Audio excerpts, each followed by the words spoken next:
namna hii, weka mkono kwenye kifua. Unatufuatilia katika mtandao popote ulipo, weka mkono kwenye kifua. Ninatamka juu yako popote, uponyaji, ukombozi, ujalishi na ubaya. Natamka neno hili litakufuata mahali popote ulipo, mkoa wote ambao upo, nchi yoyote ambao upo unafuatilia ibada hii na unatazama ibada hii. Nasema juu yako, nguvu yoyote au tamko lolote ambalo limekufunga ili usifanikiwe, neno lolote ambalo umetamkiwa kwamba wewe usio maisha, usione nyakati za furaha, usione uzima, usione baraka, ninatamka katika jina kwa damu ya Yesu, popote ulipo, nguvu ya Mungu ikushukie na kukufungua. Neno lolote leo juu yako likakwenda kifungoni, natamka likuachie, likuachie sasa, likuachie sasa, likuachie sasa, likuachie sasa, likuachie sasa.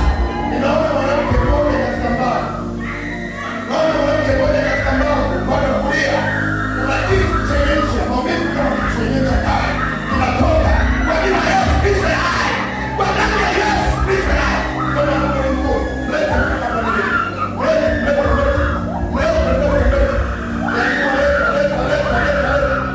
hapo ulipo ukiwa mkono wako, hapo ulipo ukiwa mkono wako, hapo ulipo ukiwa mkono wako, ninatangaza mahali popote umeshikwa, mahali popote umefungwa, unaachiliwa.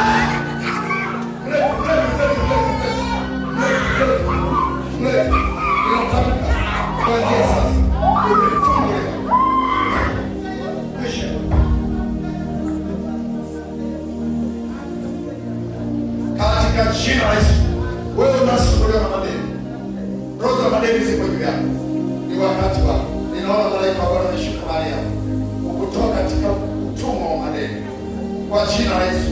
Kuna njia zitafunguka mbele yako, ghafla tu utaanza kuona yale madeni yaliyokuwa yamekushikilia yanaanza kukuachia, na mkono wa Mungu umeruhusiwa upite juu yako, na giza linakimbia, giza